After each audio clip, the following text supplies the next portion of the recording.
Chapter 6, Seth and Enoch. This chapter is based on Genesis 4, verse 25 to chapter 6, verse 2.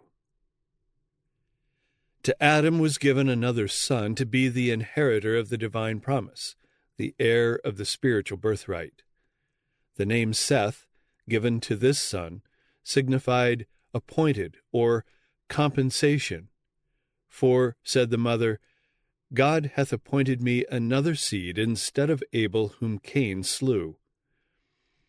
Seth was of more noble stature than Cain or Abel, and resembled Adam more closely than did his other sons. He was a worthy character, following in the steps of Abel. Yet he inherited no more natural goodness than did Cain. Concerning the creation of Adam it is said, In the likeness of God made he him. But man, after the fall, begat a son in his own likeness, after his image. While Adam was created sinless, in the likeness of God, Seth, like Cain, inherited the fallen nature of his parents. But he received also the knowledge of the Redeemer and instruction in righteousness. By divine grace he served and honored God, and he labored as Abel would have done had he lived to turn the minds of sinful men to revere and obey their Creator. To Seth, to him also there was born a son, and he called his name Enos. Then began men to call upon the name of Jehovah. The faithful had worshipped God before, but as men increased, the distinction between the two classes became more marked. There was an open profession of loyalty to God on the part of one, as there was of contempt and disobedience on the part of the other. Before the fall, our first parents had kept the Sabbath, which was instituted in Eden, and after their expulsion from paradise, they continued its observance. They had tasted the bitter fruits of disobedience, and had learned what every one that tramples upon God's commandments will sooner or later learn, that the divine precepts are sacred and immutable, and that the penalty of transgression will surely be inflicted. The Sabbath was honored by all the children of Adam that remained loyal to God. But Cain and his descendants did not respect the day upon which God had rested. They chose their own time for labor and for rest, regardless of Jehovah's express command. Upon receiving the curse of God, Cain had withdrawn from his father's household. He had first chosen his occupation as a tiller of the soil, and he now founded a city, calling it after the name of his eldest son. He had gone out from the presence of the Lord, cast away the promise of the restored Eden, to seek his possessions and enjoyment in the earth under the curse of sin, thus standing at the head of that great class of men who worship the God of this world. In that which pertains to mere earthly and material progress, his descendants became distinguished. But they were regardless of God, and in opposition to his purposes for man. To the crime of murder, in which Cain had led the way, Lamech, the fifth in descent, added polygamy, and boastfully defiant, he acknowledged God only to draw from the avenging of Cain an assurance of his own safety. Abel had led a pastoral life, dwelling in tents or booths, and the descendants of Seth followed the same course, counting themselves strangers and pilgrims on the earth, seeking a better country, that is, an heavenly. Hebrews 11, verses 13 and 16. For some time the two classes remained separate. The race of Cain, spreading from the place of their first settlement, dispersed over the plains and valleys where the children of Seth had dwelt, and the latter, in order to escape from their contaminating influence, withdrew to the mountains, and there made their home. So long as this separation continued, they maintained the worship of God in its purity. but in the lapse of time they ventured little by little to mingle with the inhabitants of the valleys. This association was productive of the worst results. The sons of God saw the daughters of men that they were fair. The children of Seth, attracted by the beauty of the daughters of Cain's descendants, displeased the Lord by intermarrying with them. Many of the worshippers of God were beguiled into sin by the allurements that were now constantly before them, and they lost their peculiar holy character. Mingling with the depraved, they became like them in spirit and in deeds. The restrictions of the seventh commandment were disregarded, and they took them wives of all which they chose. The children of Seth went in the way of Cain. They fixed their minds upon worldly prosperity and enjoyment, and neglected the commandments of the Lord. Men did not like to retain God in their knowledge. They became vain in their imaginations, and their foolish heart was darkened. Romans 1, verse 21. Therefore God gave them over to a mind void of judgment. Verse 28, margin.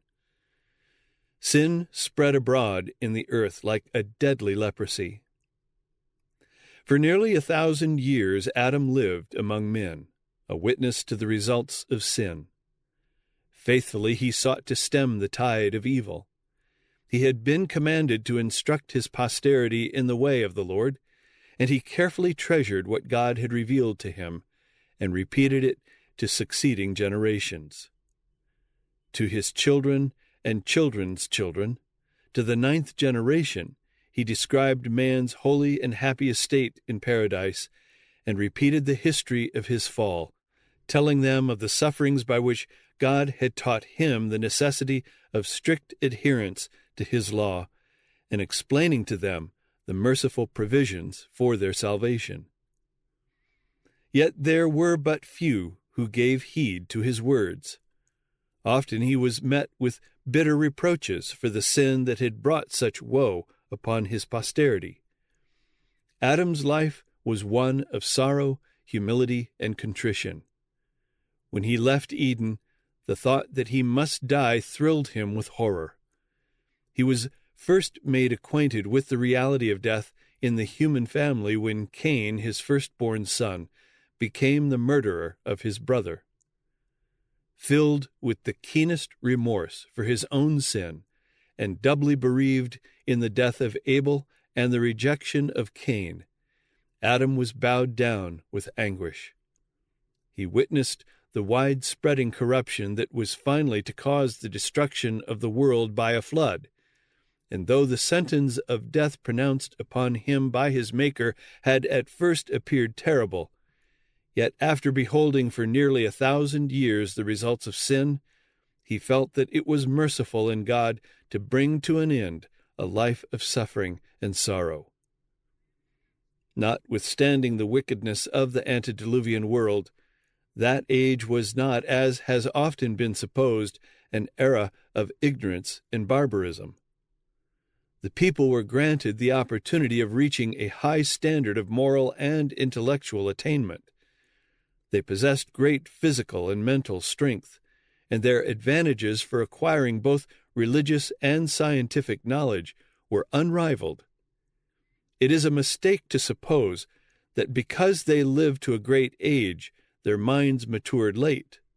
Their mental powers were early developed, and those who cherished the fear of God and lived in harmony with his will continued to increase in knowledge and wisdom throughout their life.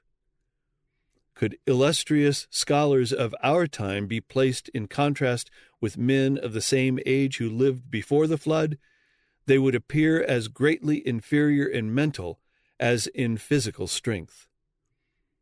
As the years of man have decreased, and his physical strength has diminished, so his mental capacities have lessened. There are men who now apply themselves to study during a period of from 20 to 50 years, and the world is filled with admiration of their attainments. But how limited are these acquirements in comparison with those of men whose mental and physical powers were developing for centuries. It is true that the people of modern times have the benefit of the attainments of their predecessors. The men of masterly minds who planned and studied and wrote have left their work for those who follow. But even in this respect, and so far as merely human knowledge is concerned, how much greater the advantages of the men of that olden time! They had among them for hundreds of years him who was formed in God's image, whom the Creator himself pronounced good, the man whom God had instructed in all the wisdom pertaining to the material world. Adam had learned from the Creator the history of creation. He himself witnessed the events of 9 centuries, and he imparted his knowledge to his descendants. The antediluvians were without books. They had no written records, but with their great physical and mental vigor, they had strong memories, able to grasp and to retain that which was communicated to them, and in turn to transmit it unimpaired to their posterity. And for hundreds of years there were 7 generations living upon the earth contemporaneously, having the opportunity of consulting together and profiting each by the knowledge and experience of all. The advantages enjoyed by men of that age to gain a knowledge of God through his works have never been equaled since. And so far from being an era of religious darkness, that was an age of great light. All the world had opportunity to receive instruction from Adam, and those who feared the Lord had also Christ and angels for their teachers. And they had a silent witness to the truth in the garden of God, which for so many centuries remained among men. At the cherubim-guarded gate of paradise, the glory of God was revealed, and hither came the first worshippers. Here their altars were reared, and their offerings presented. It was here that Cain and Abel had brought their sacrifices, and God had condescended to communicate with them. Skepticism could not deny the existence of Eden while it stood just in sight, its entrance barred by watching angels. The order of creation, the object of the garden, the history of its 2 trees so closely connected with man's destiny, were undisputed facts. And the existence and supreme authority of God, the obligation of his law, were truths which men were slow to question while Adam was among them. Notwithstanding the prevailing iniquity, there was a line of holy men who, elevated and ennobled by communion with God, lived as in the companionship of heaven. They were men of massive intellect, of wonderful attainments. They had a great and holy mission, to develop a character of righteousness, to teach a lesson of godliness, not only to the men of their time, but for future generations. Only a few of the most prominent are mentioned in the Scriptures, but all through the ages God had faithful witnesses, true-hearted worshippers. Of Enoch it is written that he lived 65 years and begat a son. After that he walked with God 300 years. During these earlier years, Enoch had loved and feared God and kept his commandments. He was one of the holy line, the preservers of the true faith, the progenitors of the promised seed. From the lips of Adam he had learned the dark story of the fall, and the cheering one of God's grace as seen in the promise, and he relied upon the Redeemer to come. But after the birth of his first son, Enoch reached a higher experience. He was drawn into a closer relationship with God. He realized more fully his own obligations and responsibility as a son of God. And as he saw the child's love for its father, its simple trust in his protection, as he felt the deep, yearning tenderness of his own heart for that firstborn son, he learned a precious lesson of the wonderful love of God to men in the gift of his Son, and the confidence which the children of God may repose in their Heavenly Father.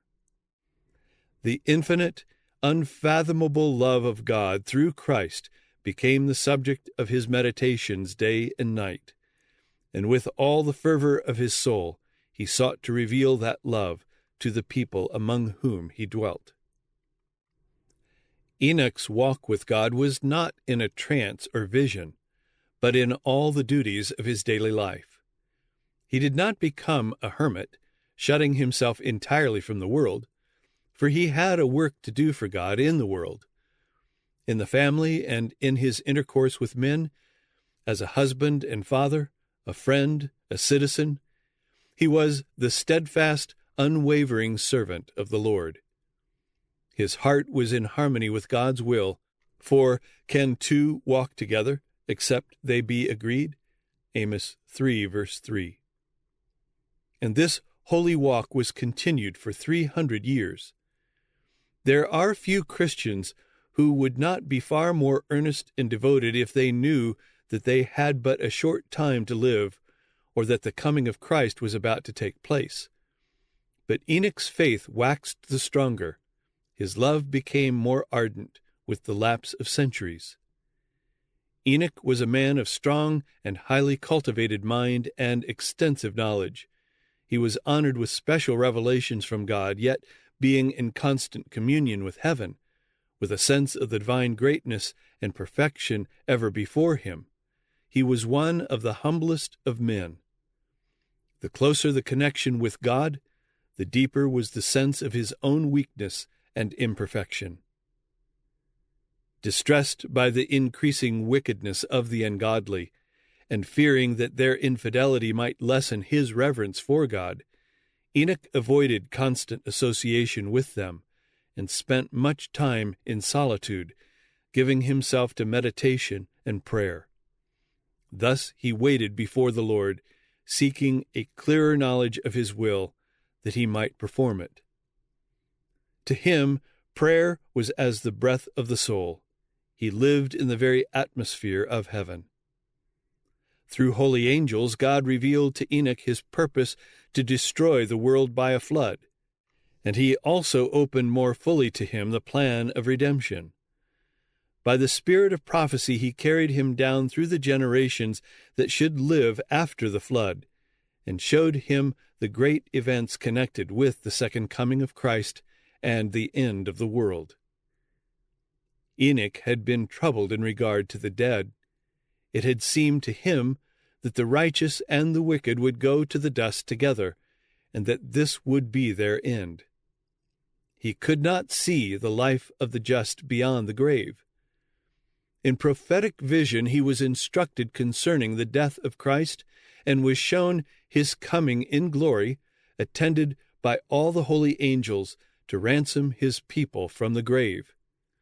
He also saw the corrupt state of the world when Christ should appear the second time, that there would be a boastful, presumptuous, self-willed generation, denying the only God and the Lord Jesus Christ, trampling upon the law and despising the atonement.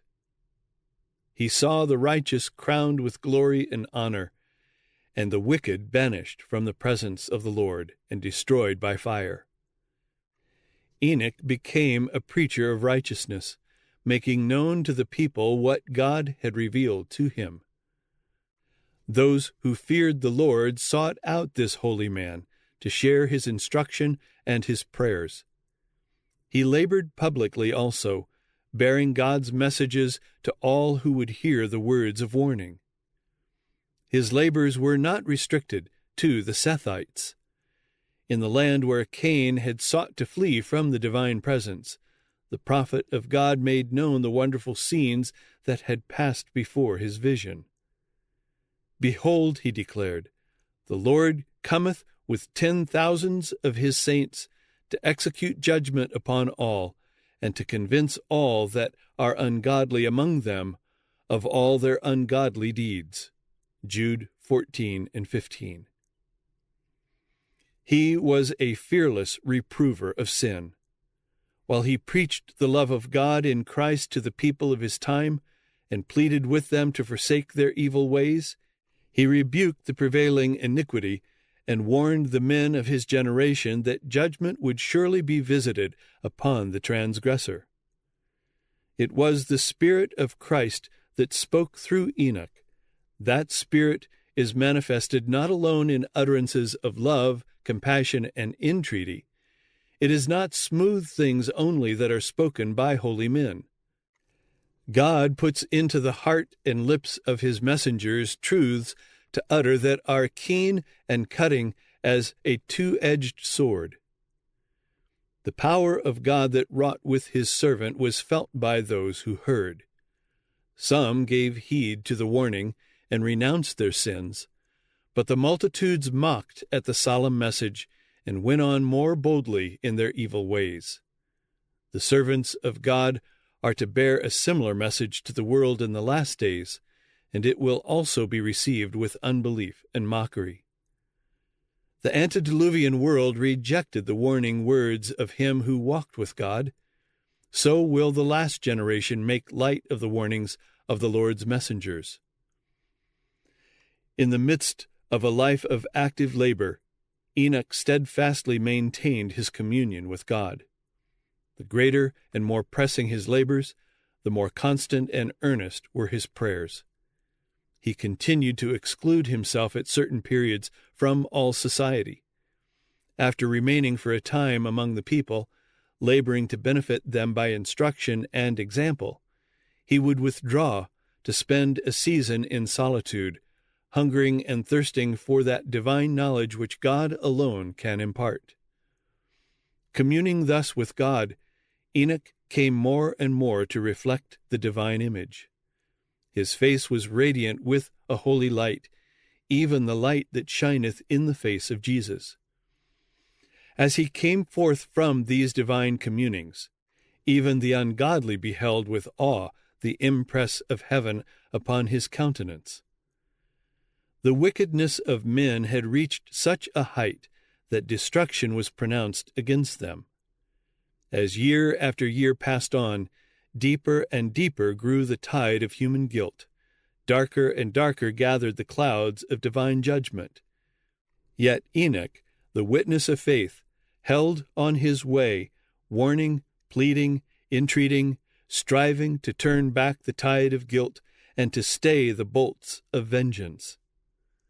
Though his warnings were disregarded by a sinful, pleasure-loving people, he had the testimony that God approved, and he continued to battle faithfully against the prevailing evil until God removed him from a world of sin to the pure joys of heaven.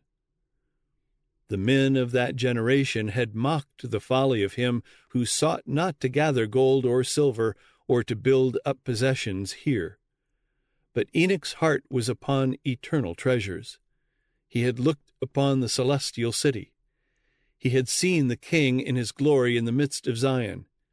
His mind, his heart, his conversation were in heaven. The greater the existing iniquity, the more earnest was his longing for the home of God. While still on earth, he dwelt by faith in the realms of light. Blessed are the pure in heart, for they shall see God. Matthew 5, verse 8. For 300 years Enoch had been seeking purity of soul, that he might be in harmony with heaven. For 3 centuries he had walked with God. Day by day he had longed for a closer union. Nearer and nearer had grown the communion, until God took him to himself. He had stood at the threshold of the eternal world, only a step between him and the land of the blessed. And now the portals opened. The walk with God, so long pursued on earth, continued, and he passed through the gates of the holy city, the first from among men to enter there. His loss was felt on earth. The voice that had been heard day after day in warning and instruction was missed. There were some, both of the righteous and the wicked, who had witnessed his departure, and hoping that he might have been conveyed to some one of his places of retirement, those who loved him made diligent search, as afterward the sons of the prophets searched for Elijah, but without avail.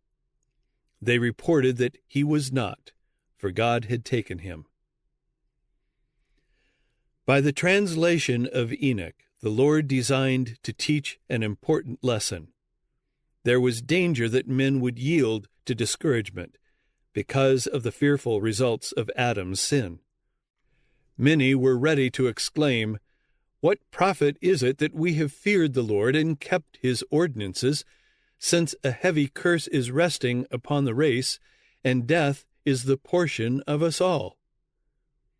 But the instructions which God gave to Adam, and which were repeated by Seth and exemplified by Enoch, swept away the gloom and darkness, and gave hope to man, that as through Adam came death, so through the promised Redeemer would come life and immortality. Satan was urging upon men the belief that there was no reward for the righteous or punishment for the wicked, and that it was impossible for men to obey the divine statutes. But in the case of Enoch, God declares that he is, and that he is a rewarder of them that diligently seek him. Hebrews 11, verse 6. He shows what he will do for those who keep his commandments. Men were taught that it is possible to obey the law of God, that even while living in the midst of the sinful and corrupt, they were able, by the grace of God, to resist temptation and become pure and holy. They saw in his example the blessedness of such a life, and his translation was an evidence of the truth of his prophecy concerning the hereafter, with its award of joy and glory and immortal life to the obedient, and of condemnation, woe, and death to the transgressor. By faith Enoch was translated, that he should not see death. For before his translation he had this testimony, that he pleased God. Hebrews 11, verse 5. In the midst of a world by its iniquity doomed to destruction, Enoch lived a life of such close communion with God that he was not permitted to fall under the power of death. The godly character of this prophet represents the state of holiness which must be attained by those who shall be redeemed from the earth at the time of Christ's second advent. Then, as in the world before the flood, iniquity will prevail. Following the promptings of their corrupt hearts and the teachings of a deceptive philosophy, men will rebel against the authority of heaven. But like Enoch, God's people will seek for purity of heart and conformity to his will, until they shall reflect the likeness of Christ. Like Enoch, they will warn the world of the Lord's second coming and of the judgments to be visited upon transgression, and by their holy conversation and example they will condemn the sins of the ungodly. As Enoch was translated to heaven before the destruction of the world by water, so the living righteous will be translated from the earth before its destruction by fire. Says the apostle, "We shall not all sleep, but we shall all be changed, in a moment, in the twinkling of an eye, at the last trump. For the Lord himself shall descend from heaven with a shout, with the voice of the archangel, and with the trump of God. The trumpet shall sound, and the dead shall be raised incorruptible, and we shall be changed. The dead in Christ shall rise first, then we which are alive and remain shall be caught up together with them in the clouds, to meet the Lord in the air, and so shall we ever be with the Lord. Wherefore, comfort one another with these words." 1 Corinthians 15, verses 51 and 52, 1 Thessalonians 4, verses 16 through 18.